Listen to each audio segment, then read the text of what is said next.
going to be okay, right? He's like, it's going to be okay. And I'm doing this for the right reason. You're doing it for the, you know what I mean? Even you just, sometimes you need that, you have the positive self-talk, but you need someone else to kind of pour into you. And it's not that you don't know these things. It's just that you need someone to genuinely. I have no skin in the game other than to help this organization become better. Meaning that I'm not on the leaders team. I'm going to challenge the CEO in ways they probably haven't been challenged before. But I'm also going to challenge the team members in ways they haven't been challenged before. Last thing I want to do, or even my daughter to see, is like, I was here, I worked a job, I was miserable. But because we needed to pay bills, I was just miserable and I was angry all the time and I was unhappy and it was unfortunate, and then I died.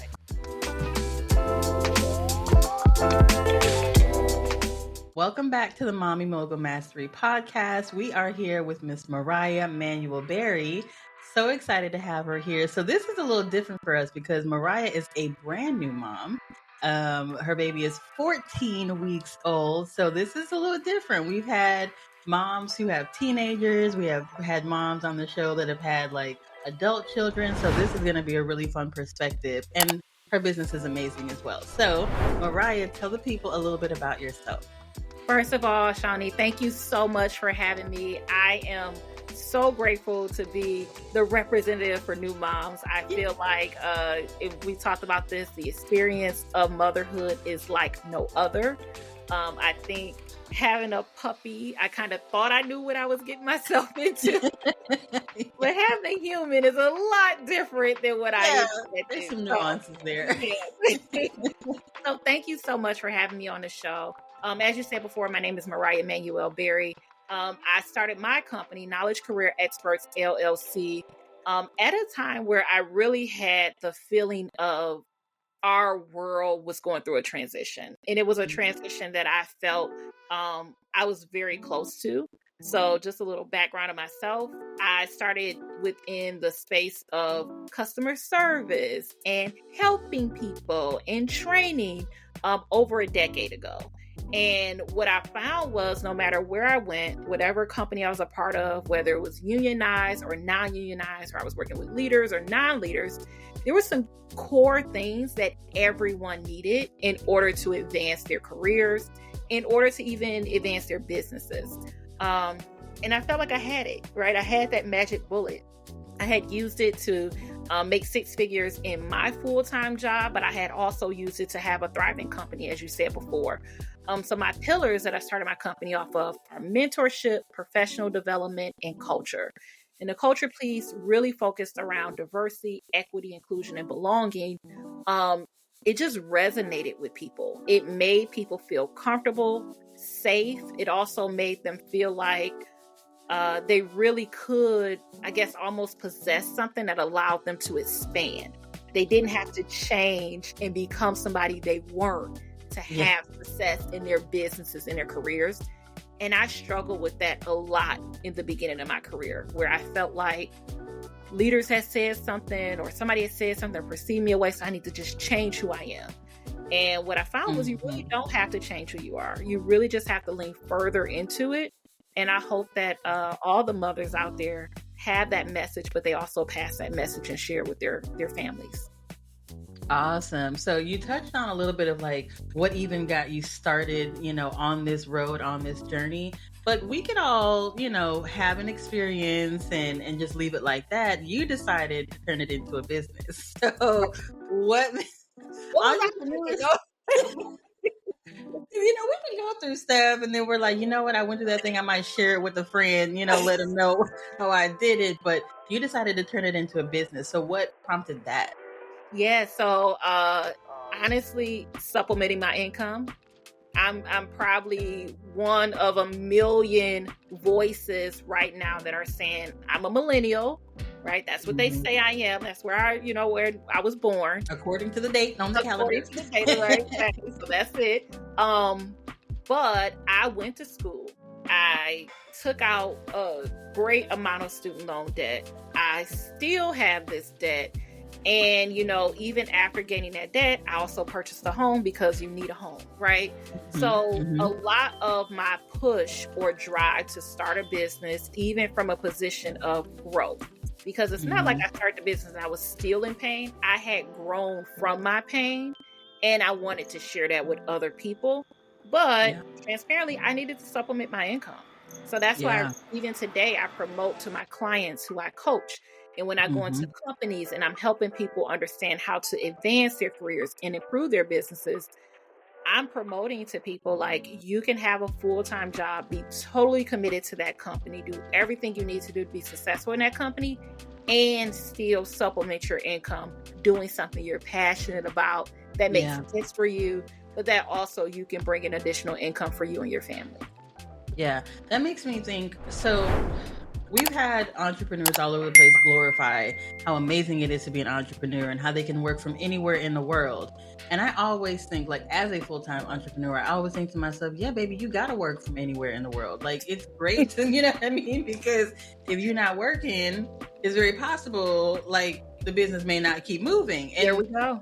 I mean, even if you have like a multi-million-dollar business, people, there's someone who has to contact you. They need approval for something, or they need to make sure that, you know, if something could go wrong, like that they can reach out to you. So I think it's important for people to identify, well, what is important to me? Right. And so we talked a little bit before we actually got on about what's important to you. And one of those things is having someone to help you with your newborn, right?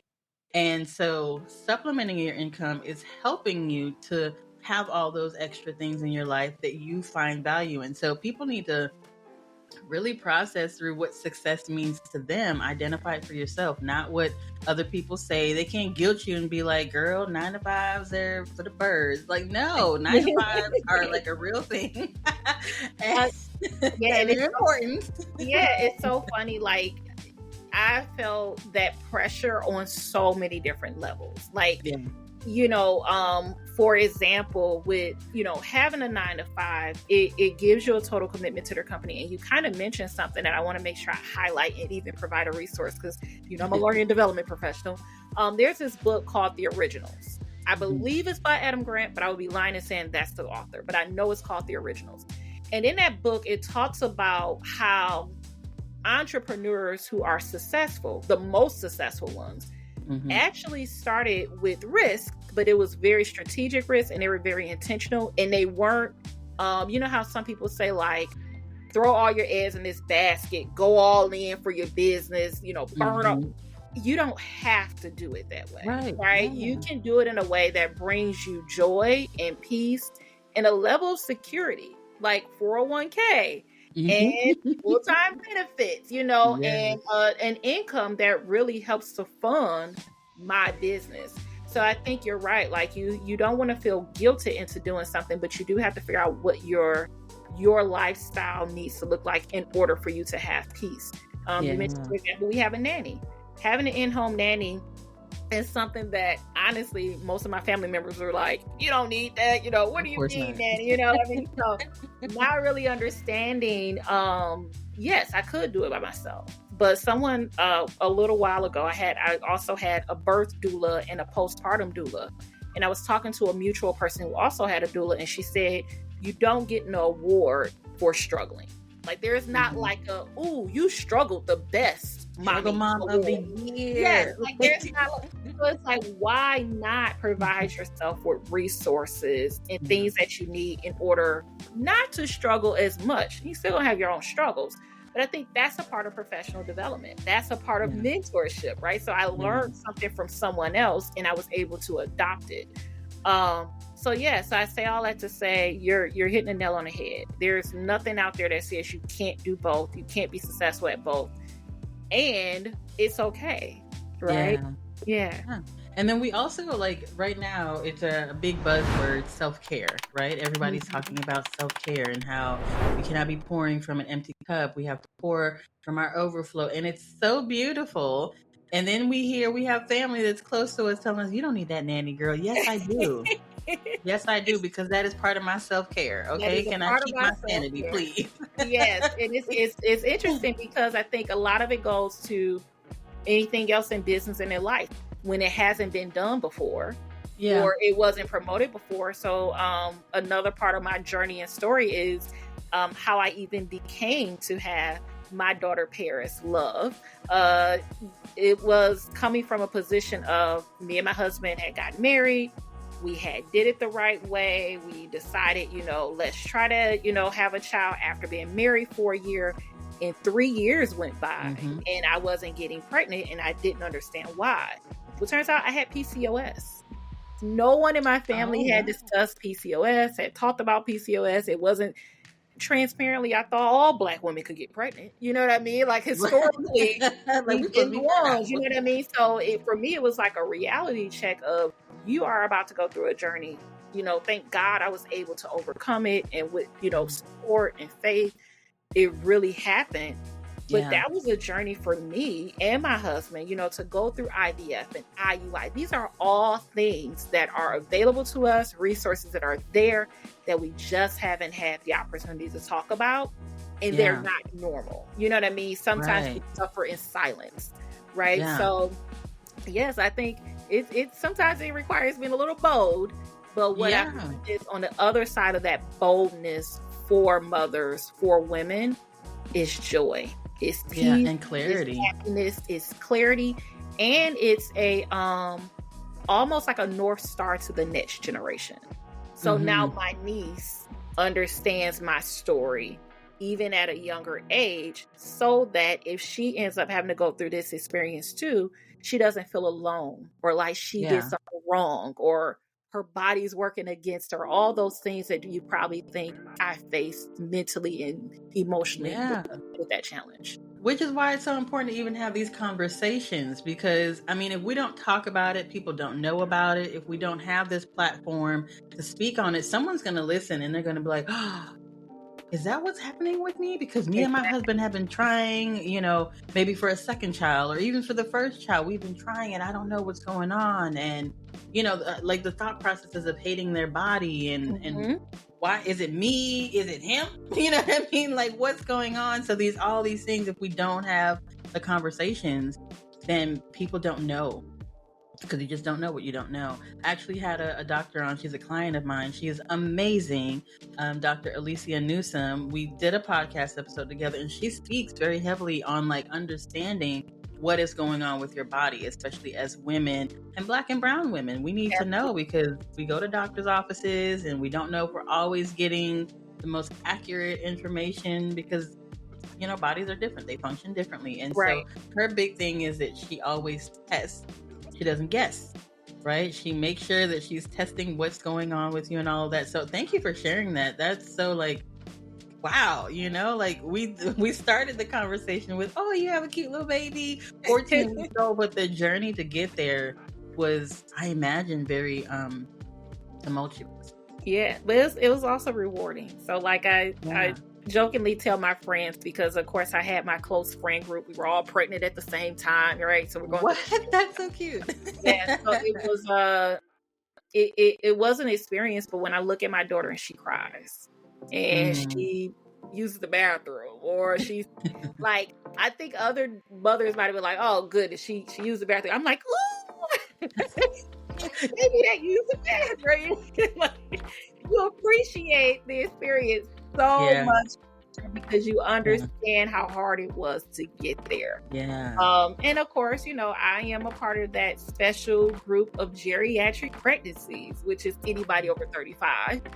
So I got pregnant at 36, and of course I gained that title, which was amazing.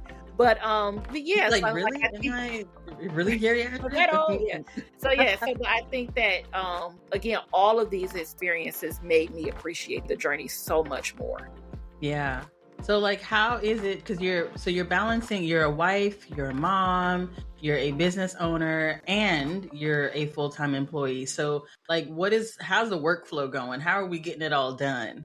Yeah, so honestly, my work time is my work time. Fortunately enough, I have, and I think this kind of goes to listeners and viewers being able to understand your top 5. So I promote and I reinforce what your top 5 things are that you need in a full-time job in order for you to be happy. I train across every culture and race about that topic by itself. But yeah, so my top 5. So my current role allows me to have autonomy. I'm doing what I love. I'm being paid what I deserve. But most importantly, I'm able to transparently say like, okay, I work from home, 100% virtual. So I'm not stuck in traffic, right? I'm not waking up 10 hours early to get to work. So that's a benefit, right? So I get to be at work when I'm supposed to be at work. I get to take a thoughtful lunch break, which transparently, I didn't always get a chance to do that in my previous roles or in my previous companies because there's always something to do. Oh yeah, it's always like stuffing lettuce in your mouth and like typing with one hand. Exactly. So I get to take that thoughtful time away, and then I get to clock out when I'm supposed to clock out, right? And when I say when I'm a salary employee, so I do understand it's not always 5 o'clock. So that's why I say when it just depends on the day. But after that, I'm able to dedicate intentional time to my business. So a lot of mentorship and supporting resources have taught me things that I didn't know as a speaker and trainer. Like I didn't know you can automatically set up posts and use AI in a different way that we never thought about before. So a lot of my business is able to function on its own, and then I'm just able to show up. Another big thing that I think some entrepreneurs or even solopreneurs really don't think about is I hire people. I am not one to be like, oh, I can do it all. So like, although I may not be able to give 40 hours a week or at a time to my business, I'm able to give a salary or hourly pay or something intentional to an intern or someone else that is able to kind of make up the ends or meet them in the middle for me. Yeah, it's so important to hire early. We always feel like, I'm, maybe if the business is not making money in the beginning, you're like, well, I can't really hire anybody. But that's the benefit also, right? Of like having a full-time job to really fund your business in the beginning. Indeed. And there are free interns out there. There's internship opportunities. I've, recently have learned about them. Urban Alliance is a company that I work very closely with. They support high school seniors who are about to graduate to be able to have internships. They can get me an intern, that person, and I mean, like, to have a person in high school to kind of working with your business, they're the ones that's really able to support me with the AI and the technology and things that I probably are not as familiar with out the gate. And I'm imagining they're quick with it too, right? Exactly. They're amazing. So I mean, like you said, I would say hire early and don't feel the pressure of doing business the way it's always been done, meaning on your back and having this story of, oh, I struggled my way to the top and look at my business thriving now.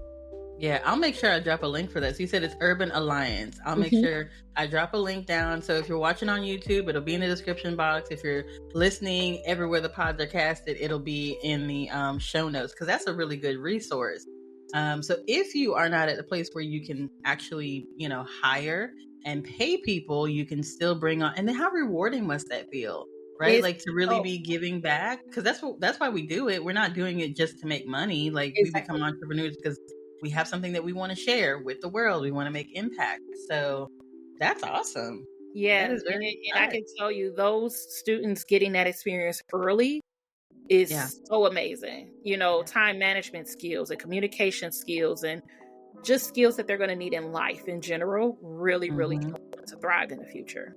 Yeah. And then another point that I think it makes is, as you're starting your business, you're transitioning. Sometimes, like if you're transitioning out of working a full-time job into full-time entrepreneurship, or even if you're still working your job, you have to learn the difference between being an employee and being, like the boss of your company. So totally different. It's very different because there's decisions that you have to make in your business that you do not even have to think about as an employee. So this gives you an opportunity also to become a better boss by working with them. There's so many benefits to that. That's awesome. That's dope. I'm glad you brought that up. So we talked through like how you got started, how all of this is impacting you. I'm curious, like how, because you're a wife, right? So how is your husband? Is he supportive in this journey? Like, is that okay to ask? Yeah. He's super supportive. I would say I tell people all the time, and I live my life out loud on social media. I'm a millennial, so I can't help it. But, but I think, I always say, like, when God made him, he made him specifically for me, because I know I'm not easy. I mean, think about it. You just heard, she has a business and she also has a family, and it's a lot. It's a lot to be on a journey with someone who is maximizing their talents and skills and trying to figure out life this way. And he is super supportive. I mean, he's the person who I go to when I'm having a hard day at work, when I'm not really understanding what to do with the business, or even in those moments where I feel alone as a mother. He's not a mother, so he can't always understand the challenges that I face, but he always seems to be able to be there for me and support me in a way just the way that I need it. Even if it's like complete silence, because he's an introvert. Obviously, I'm an extrovert, right?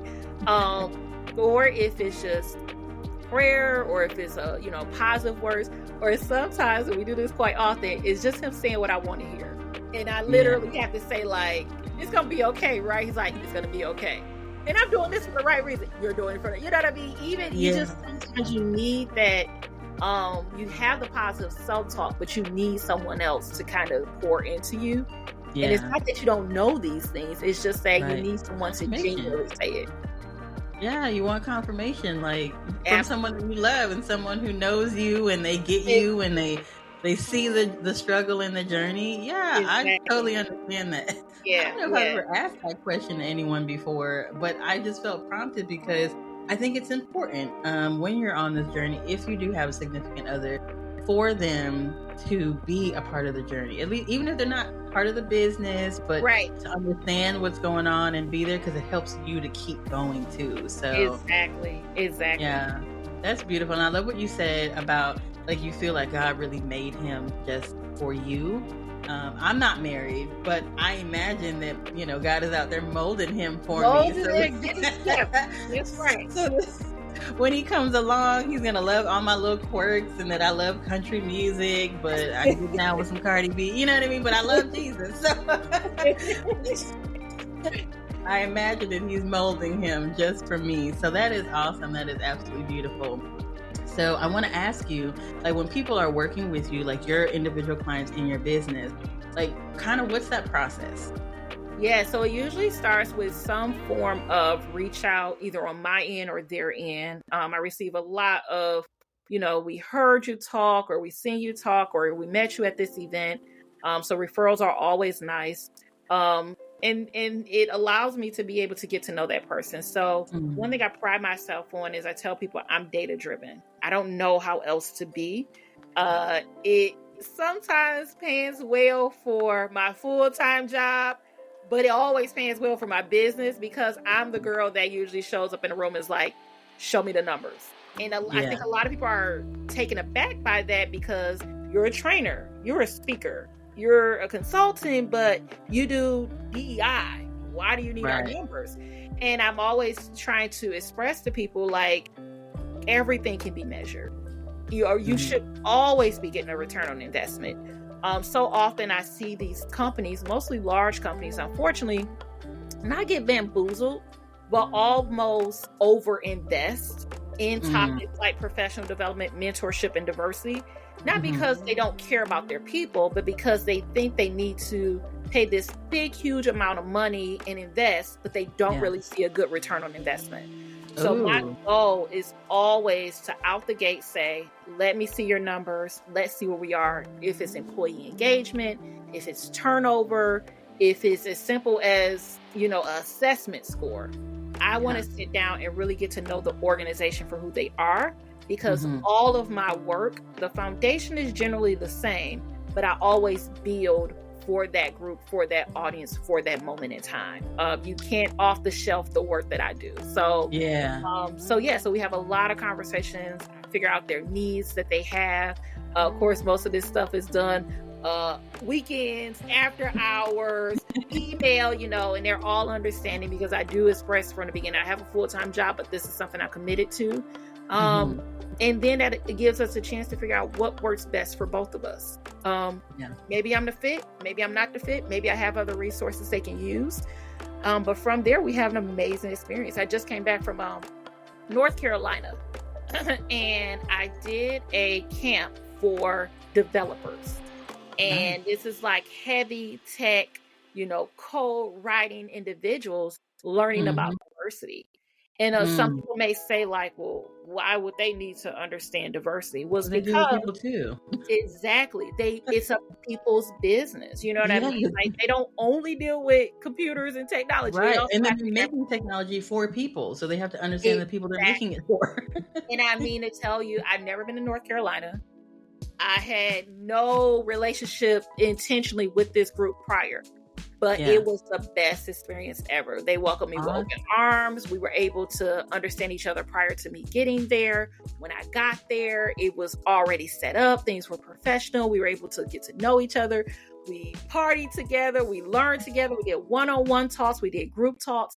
I mean, it was so much a rewarding process, not only on their end, because they got to, hear me do my thing, but they don't know how much they poured into me to hear what I did was impactful for their clients, for their future journeys and things like that. So, it always starts, I think, with relationship, but I'm always going to start with the numbers first, because I want you to be saying this camp, for example, our people didn't feel confident or comfortable with having this discussion. And the first piece of feedback that I got was, now I can talk about diversity, not with outside people, with even this group. You know what I mean? Like, because before, maybe they didn't have those conversations, and now they feel better to do that. Yeah. And I want to ask you, so about these numbers, because I think that's just such valuable information, especially for people who may want to be speakers. Like, they're on their entrepreneur journey. They may want to move into the speaking arena, or maybe even just how to transfer their services into corporate. So if you're looking at numbers, because this could be like an upsell for them, right? Like, if they approach these companies and they come to them with numbers of how their service can benefit, it's a win-win. So, like, for you, what kind of data are you looking at? Yeah, mostly right now it's employee engagement, because I want to know that your employees aren't just at work. They actually like to be there. Right. But that's where you get your diversity numbers. You get all the numbers that you can think of. Depending on what it is, I may look at production. So you may find that people who are least engaged or not as engaged because of whatever reason, maybe they don't feel like they belong at the company. Maybe they don't feel like they're being perceived well. Maybe they don't feel like they're a part of the conversation, so being included. So I look at those numbers. I can also look at quality data. So the quality of work, is it, good output? Is it clear? Leadership feedback is always a good thing. Heavy survey data is always a great thing. And just overall, I would say turnover. What I found is that, and you hear this all the time, people leave leaders, they don't leave companies. Most of the time, people are just like, I'm so happy I went through the interview process, I applied for all these jobs, and I got this one. I've been here and I'm ready to go. Like, a lot of people usually are like getting these jobs with the intent of staying there forever. But somewhere along the line, either through their leadership experience or the lack thereof, of having the support from their leaders, they just don't feel like they can be successful anymore. So, I mean, a lot of the data that I have when I'm doing leadership development, or even when I'm doing overall organizational development, it draws back to what that leadership team is doing and how they're perceived. Go ahead. So how would they know if they're trending in the right direction? Like, when you're looking at those numbers, is it like, well, 40% means you ain't doing what you need to do? Like, how, you know what I mean? Like, what are those numbers kind of look like to indicate that they are trending right? There's different scales for different companies. And that's the reason why I say all the time, I don't do like an off the shelf. So I don't go into a company and say, everybody needs to be at 100%. Or 100% looks like this. I'm literally saying, what do you already have? Like, because I am not going to recreate the wheel, because the reality of data is somebody has to manage it. Right? And I'm not here forever, right? I'm just here and I'm going to be gone, right? Right. So I'm here for a good time, not for a long time. Exactly.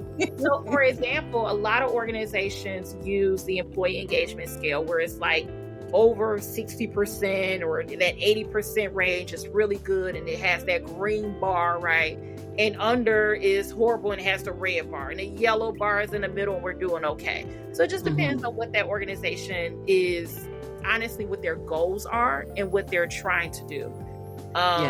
For example, you may hear, simple goals as, wanting to increase the number of diverse candidates, right? That come into their organization, or even that apply for their jobs. Like when that happens, I have to first understand where you are, right? Are you not getting any diversity, or do you not even understand the definition of diversity? Like there's always those first off conversations that we have to have to figure out what the goal should be.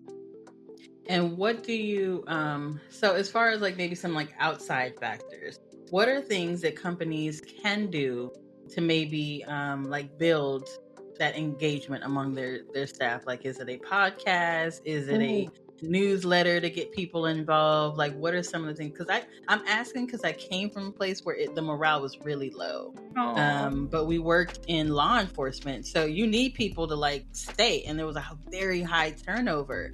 So I always wonder, like, well, what could have been done better to get people to stay? So I'm curious, what's your opinion on things like that? I always have a conversation with the people because it's no one size fit all. So for example, you said you just came from an organization where that was there. What is one thing they could have done for you? Not for the entire organization, but if you could tell me high level, what's one thing they could have done for you? Increase your morale. Well, for one, they could have listened, like they could have listened. I promise you, that is the number one thing that I get. And it's as simple as your people don't feel heard. Yeah. And I don't mean like this one-time event that we do where you get everybody in a room and they express themselves and all you do is say, we're going to keep it the way we've always done it, deal with it. Like that doesn't help morale at all. Yeah. Most of the time what it requires is for us to dig deeper. It may come in a form of employee resource groups. Being an advocate for the voices of the employees and having intentional time with the leadership team where they can constantly say, this is what we're hearing. And then putting things into practice, because I think, and I always say this on both ends of the scale, your leaders are struggling just as much as you are. Leadership burnout is a real thing. I've been a leader, I've stepped into leadership, and I've stepped out of leadership. It is hard to...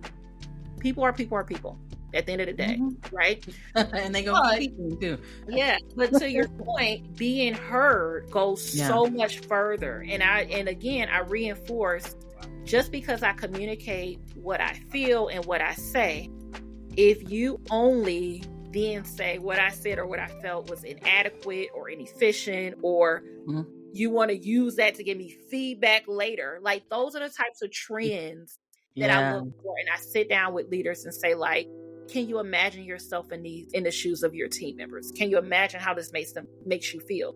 And when we look at it, it's like over a course of time, what we start to see as more leaders get on board with this new culture, because that's where it's changing. It's getting better. Yeah, because I felt like it really got to a place where not only was I not being heard, not only were my teammates not being heard, but then also, well, who do I go to? Because everybody is like, you couldn't trust anybody. You can't trust HR. You can't trust leadership. You can't you can't trust anybody. And you really felt like, well, so who do I go to? Who do I tell? Who do I talk to? It's so unfortunate. So I always tell companies, sometimes you do need an outside voice. And what I'm hearing is that's what you all needed. You needed a consultant to come in there like myself to be able to get the full picture. Because I have no skin in the game other than to help this organization become better. Meaning that I'm not on the leaders team. I'm going to challenge the CEO in ways they probably haven't been challenged before. But I'm also going to challenge the team members in ways they haven't been challenged before. So as a consultant, it's our goal to come in and say, how can we make the overall organization thrive and be better? Yeah. And that comes from hearing the voices and perspectives of different people and then really saying, this is what you need to do, trying it, seeing if it works for that culture. And if it doesn't, being okay with changing it. So that's so unfortunate. I really hope that organization and organizations like that really understand the power of bringing in an outside Oh, perspective. baby, they still doing the same thing. Oh, Which is so sad. They're doing the same thing because I hear from like my old coworkers and they're like, I think it got worse since you left. And I was that's like, so unfortunate. That's it so is unfortunate. unfortunate. Because I really loved the people that I worked with. Mm-hmm. But that leadership. That leadership was something else. But that's very interesting. And what you do is also very important because there are people at those organizations who are suffering and they need to have someone come in and show them the way. And then also, like you said, leadership is struggling too. So besides just the burnout, they're also trying to figure it out. Right? And They're I'm trying telling you, it's a real thing. And nobody they has got all numbers. the answers. Yeah, And they they got have, numbers they got to meet. So yeah, sorry.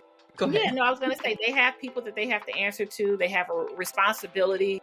It's a real thing all the way around. But I think what ends up becoming better for organizations is when they first can admit we have a problem and we need to change it, and we can't do it ourselves because it's not working the way that we've done it.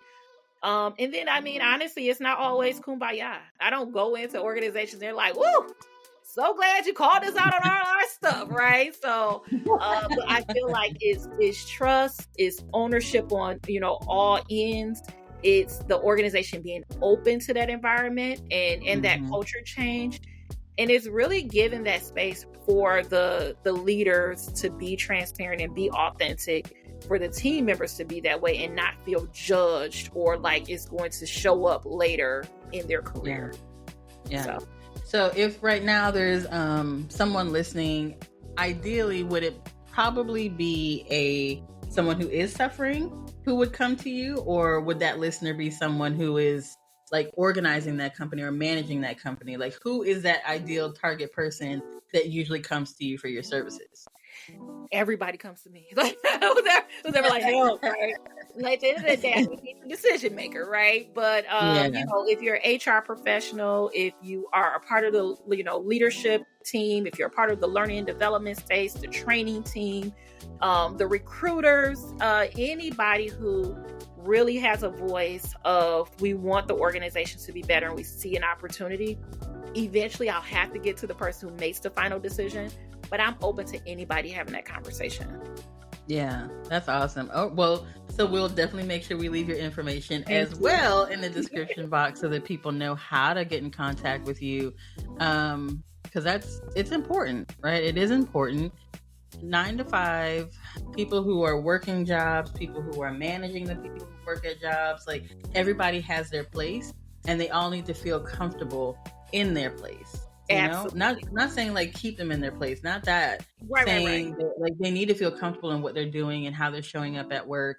And so if they're not, like, it just makes it so much harder because like when you're doing work, you ain't showing up to have fun. You're showing up to do work, which means that it's challenging enough. Yes, and I promise you, it when organizations don't have that support or their team members aren't feeling that kind of love, almost, you lose some good people.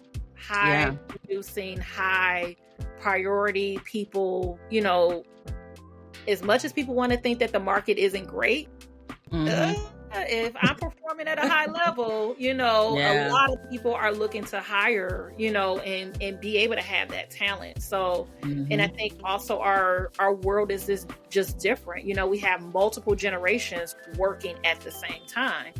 And I always tell people that the younger generation, although they're perceived to be a little more riskier and they take more challenges, they don't do things the way that's always been done. They're not always wrong. They're just kind of already stepping out there. And then the older generation are like, yeah, do it. So we can all do it, So you'll see a lot of organizations are like, I don't understand why my top performers are leaving the organization. And it can't always be them. It has to be more than just it's the person. Yeah. And then too, I think it's a good thing that those top performers know their worth and they know that they need to go where they are valued. I think for a long time, like when I listened to my parents talk about what they went through when they were working jobs. I was like, I don't know how you put up with that, but that's my millennial mindset, because baby, it couldn't be me. You know, yeah. like, My mother has faced some challenges and things that you couldn't even imagine. I mean, physically, emotionally abused. I mean, like, she has at work. And I'm like, I can only imagine if I went through that on the streets, let alone, you know, at work. You know, like, I tell people all the time, your happiness, I'll say this. COVID taught me something that I don't know if it taught everybody else, but I share it all the time. We don't have all the time in the world. We don't get, you know, infinite amount of hours. We're here for a very small amount of time. And the last thing I want to do, or even my daughter to see, is like, I was here, I worked a job, I was miserable, but because we needed to pay bills, I was just miserable, and I was angry all the time, and I was unhappy, and it was unfortunate, and then I died. I never want her to feel that. So I think that it's important for people to understand, like, to your point, find your joy, find your happiness. And I want to reiterate, there are some amazing organizations out there who I've worked with indirectly or directly, who I've been a part of, am a part of. Like, there are some amazing that truly care about their people, and they're willing to make that extra effort to find them what they need. Yeah, that's awesome. Yeah, that is awesome. Well, and I think that's a very good note to, like, seal it up right there. That was so good. This has been so fun. Thank you so much. No problem. I wish you, like, all the luck in your motherhood journey, because you're just getting started.